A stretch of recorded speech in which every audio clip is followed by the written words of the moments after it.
Hey guys, today we have a review of the Allpa 28 liter travel pack. Now what you see right in front of you right now is the first generation and the second generation. Now I'll do a quick comparison of them and give you some tips about how these are constructed and also give you a good look into them. Right off the bat, what I will tell you is that they're both great packs. If you have a first generation pack, you're probably not going to run out and buy a second generation pack, but if you don't have the first generation pack, you'll be mostly very happy with the second generation. It is maybe a little less durable pack in the sense that it may not last you 25 years, but it will probably out-survive most of your worldwide traveling. I would say that what they did was they streamlined a lot of the designs and reduced the weight on some of these materials. There are still very durable materials and quality work everywhere, but I do notice that a lot of this stuff just feels a little bit more durable and kind of like archaic in design. But you'll see the stitching is all really good everywhere. The materials are still very high quality. So right off the bat, this exterior of the bag, you'll notice that the color schemes are all crazy. This is a color called blue smoke. This is a baby blue, obviously, and all these crazy color patterns. Something, if you're not familiar with Cotopaxi, but you've seen them in airports, these are made in the Philippines and they do a lot of batch work. So whatever like little scraps they have from the materials, instead of having that go to waste, they'll make batches of what they can put into these packs. And you know, they probably do make some colorful ones on purpose, like these very dramatically different colored ones, for the people who just want to make sure that they are as bright and colorful as possible. We've loved these packs. I have a simpler kind of like duffel that I carry around to complement my wife's backpack. And I can honestly tell you that I wish I was carrying this pack when we travel, but my pack's a little bigger. It's a little more easy. I can convert it into a duffel a little bit easier. So it's just a little more adaptable as these two types of bags complement as a couple as we travel. So one thing to take note of, this material feels like the old rain jackets of the 90s or 80s, you know, the fisherman rainproof rain jackets. These are very just thick rubber TPU. This one is a much newer, more flexible, lighter material. Looks like the webbing has gone thicker. This definitely feels a little more thin. The stitching on them is still maintained to be very good. As you can see, the bar tacking here is really good. They've tucked this one away, so that, you know, it looks the seams a lot cleaner. But you can see the stitching on the webbing right here is very strong. They have a additional pouch that they've added here, a flat one, which is really convenient for little things that you just want to slide in and out, just little tiny things, flat items, maybe your passport even, or just like itinerary or boarding pass, just so it doesn't get buried away in other things. If you look farther down on the pack, I'm gonna just angle this down for you all to see. Let's go a little bit further. All right. So if you look down at this pack, you'll see that the printing of Allpa 28 is a little more horizontal, a little more angled on this one. They also, to make that line up, they did the webbing more horizontal than this. I did notice that as we traveled, if you wanted to go crisscross to make this with bungee elastics to carry your jacket, it was really convenient to have those. I would just say that the improvement of going more horizontal is nice because you can handle things more vertically on these, which is a benefit. I would say, let's see, if we look more towards, the bottom of these packs, you'll see that highlighting this material is a ripstop, so patching is easier. It's much more lightweight. It still retains a lot of waterproofing and doesn't hold on to as much water. Like that a lot from a travel bag. They improved the handle. This is now a thicker webbing. It's also folded over, patched in the center, or like the ends meet in the center. They've bar tacked it on the ends and tucked it in under the fabric. A lot of that you won't see, you know, with these packs. They just kind of end the strap and just stitch it to the outside. It's definitely an improvement in the seamlessness and streamlined feel of the bags. Let's see. So if we go here, we turn to the right, This pack, again, has the duffel handle. No other pouches on the side except for the laptop sleeve. So this tucks in under here for security purposes, but if you look in here, you can see that felt material. You may be able to stick Velcro accessories that you would like, but also acts as a nice little soft barrier for your laptop. And they have a smaller pouch that looks like it could accommodate an iPad. Seems really nice from what I can tell. Let's see, I just wanted for you all to take a look at the zippers here. Again, they bar tacked them in the center so that you get a really solid feel from just a really simple webbing zipper. Now, if we return to the right side, you'll see that they have an elastic, stretchy water bottle pocket. Now, this is one thing I noticed that changed in the two designs. This is a great improvement, I think, for a lot of people. A 40-ounce thermo flask will not fit, so do not try that. I will recommend that if you do have a 24-ouncer, this is a 25-ounce Camelback.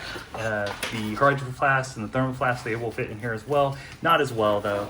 They're, you know, it's because they are thicker walled or taller too. So it works and it fits. But as I travel more and more, I do find that these insulated bottles are great to keep you with cold water, but I typically will just travel nowadays with this little 14-ounce Nalgene. This is my favorite REI Titan plastic, BPA-free, BPS-free water bottle.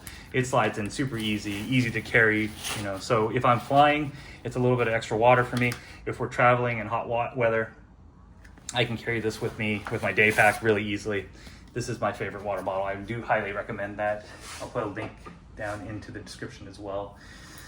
This particular pack, let's see. Oh, let's go to the back real quick. Okay, this one's a little full and off-sided. It's a little open right now. So this new generation, as you can see, they put the webbing here, reinforced, and it is something that you could hook stuff onto. This one was more just for the name branding. It's webbing, but I don't think it's load-bearing in any sense. I wouldn't trust it. It's on both sides, as you can see, only one-sided here. They reinforced here. They're using that ripstop material into the front of the straps. This one just seems like an old Cordura, very durable. I would probably assume that the side edges are gonna wear better on this than the foam with the mesh here. But you know, most of the time these don't really wear out, but this obviously with a lot of rubbing will probably survive a little bit more wear or tear. This pack has the sternum straps that do adjust and has the piping, the guides that go up and down. They both go up quite easily. And looking at them, I don't see a lot of difference between the two, so I assume that there's similar hardware. Stitching, design, all seems similar. It does look like they, again, go over the end of the piping for the sternum strap, whereas this one's just left exposed. They tucked it in at the very end right here. Biggest thing you'll notice is that the back is different. This was lightly padded on the sides, hard structured foam in the center, and then lightly structured on the side again. The shoulder straps used to come with these buckles, right? Quick detach, and you can stow them away at the top. I don't know if you can see that. Let me back up a little bit so you can see a little more of this. Okay. So yeah, you could tuck away these straps after unbuckling them, and then you could use it as a duffel bag, which was a nice flexibility and adaptability for this particular type of travel bag. I do think that's a feature that if you're going to use this as your solo bag, one bag, this is really nice to have, that you can tuck away a lot of the straps, make it more streamlined so it doesn't catch on to things. This one no longer has that feature, still does fine. They added a grip strap that's kind of padded in the center. I'm not quite sure if I'd use it. Seems a little odd to me that to carry a bag like this, because it's wide, so it'll brush against your leg a lot. I guess you could huck it pretty well. Not really sure, not really my thing. I would say that I have a 37-inch waist, and these straps, yeah, they still have a little bit more. If you have to maybe a 44-inch waist, you probably could fit this just fine. Padding, structured. Oh, so one thing I do like about the old one is that this had more structure, so it was definitely felt like more of it's solid on your back. This one is more streamlined, lightweight, so you might not get the same kind of solid feeling as like a hiking pack or something with a very thick foam center. Like, I'm feeling the back of this right now, and I can actually feel a hard shell back here, whereas, you know, this one does not. It's just a soft padding foam. So that is one change in terms of methodology that Cotopaxi probably switched into. The laptop pouch on the old generation is all smooth. It seems like they have two laptop pouches, or they made the iPad tablet pouch really large. But as you can see, there's hook and loop to secure this first one, and then another one back here. It's all very smooth nylon. It's probably based on your preference, but I would say that there is definitely a difference there in materials. All right, so I'm gonna put this one to the side just for now while we look inside of this one. Now, the two layouts between the two bags, the two generations, are very similar. They're both 28 liters, obviously, so they kept the same format out of both of them. They have the flat pouch here. You can fit in any secure documents. Let's say you don't want your passport to hang out here, you can put it on the inside, as well as any flat toiletries or items that may be useful to you. The middle pouch on the left side clamshell, the interior is, I don't know if you can see this. Let's see if I can get a little light on it. No, I can't, sorry. There's a ripstop kind of nylon, so if you ever have any issues with tears, you can easily patch it. It's very strong, very lightweight, water resistant. So you get the water resistance of the TPU rubber, but you also get a liner that dries really quickly and easily patched. The pouch goes all the way to the top, as you can see there, and you're about 4 inches, maybe 3.5, more like it, in terms of height from wall to the top of the zipper. So if you take a look inside the interior of the bag, you'll see that ripstop material being utilized everywhere because it's very lightweight. The mesh is very large, so your clothes and everything can breathe and you can see through pretty well. YKK zippers that are looped in very nicely, easy to pull, easy to find. I like that. Bright colors. Again, padded and with ripstop nylon material there. It's, again, similar, maybe like a 3 1/4, maybe. Or sorry, 3 3/4, or maybe a 4 inch if you stretched it. There you can see right that. Yeah, pretty good materials overall. I'm really, really happy with what Cotopaxi did with their second generation Allpa 28. The one thing I would want to bring to your attention is that they did kind of flatten out this area. The old Allpa, let's see, let me get it over here. The old Allpa definitely felt like it had more height in this portion of the back of the bag. So the clamshell that you could really fold back, you know? Whereas this one, you can, but it wants to be more flat. It doesn't want to have this kind of encasement. Even if I take out all the items, you can see that it wants to maintain this arc shape in the bag itself. Whereas this one, you know, it's empty, so it's gotta be fair, but it doesn't want to do that on top of this. So you can see it doesn't want to stay that way. So the clamshell design's gone. It still fits a lot of stuff. Let's see, eyeglass case, big power bank, some tissues, wet and dry. You know, it still fits stuff. I just think though, that was one thing they sacrificed for the small flap on the outside, which, you know, I guess having a boarding pass out here would be nice. I usually carry it on my body bag or belt bag. I think that a lot of this change might have been also due to the fact that they incorporated a water bottle pouch on the side. This is where we used to keep our water bottle pouch, and as you can see, there was tons of space in there. You could do even vertically and still have, you know, your tissues, and you can still have your sunglasses, and you can still have a battery pack, a ton of stuff in there. Whereas now, if I was to do that same thing here, water bottle, oop, already kind of filling up, sunglasses, tissues, and battery pack. It fits it all. It just, you can see right there. That's a lot less space than this one did. That being said, my water bottle pouch will probably go onto the side now. And so this won't be as necessary to have this large of a kind of like a clamshell pouch. Overall, I think this is a significant actually upgrade.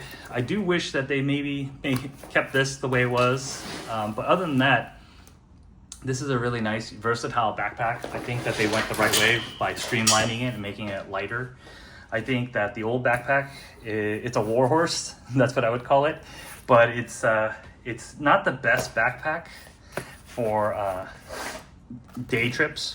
You'd want to bring an extra backpack if you were carrying this. It was kind of heavy, kind of bulky, but I would say that, you know, carrying this for 7 days is very doable. This pouch can carry toiletries, extra clothes, everything, you know. It's quite versatile because it goes back up here. And when I saw pictures, I thought it just ended here, but it goes back here. I put my Instago to here up here when I travel, so we can have video footage from my perspective. And then, you know, this pouch, just to give you an idea of what you can fit in here, and you can fit a lot more.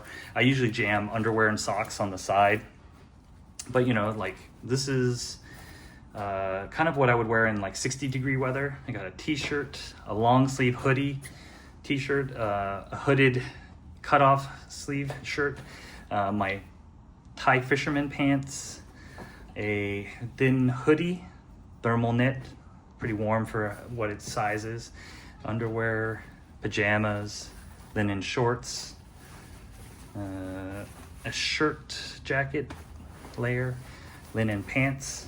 And you know, for hot weather, that's a lot of clothes for just this one panel. And then you have the other panel that's basically the same size minus a small pouch on the top. So you could probably fit, I would say, 14 days worth of clothes if you pack smart and light, and redo a couple outfits so you know they work together. But overall, still a very good backpack. Highly recommend it. Allpa 28 travel bag by Cotopaxi. If you have any questions, please let me know. Please like and subscribe so I can make more content and spend more time doing this. I really do enjoy sharing this kind of stuff about gear and travel. So again, please like and subscribe if you enjoyed this video. I can also compare it to my North Face Voyager duffel, or if you'd like to see a video on that as well. North Face still does make that backpack. It is a great complement to this backpack because basically what happens is I have to carry this backpack on my back while I carry the other one as a duffel bag for my wife. So she's usually doing the administrative stuff, handing out passports, organizing, looking at her phone. I'm the gear mule, carrying everything to make sure we don't forget anything. And so I just carry all the heavy stuff. This has been a really comfortable backpack for me, or this first generation. We're going to try out the second generation to see how it works. But I do expect this backpack to be on our new travels. It's a great backpack. If you have any more questions, let me know. Have a great day.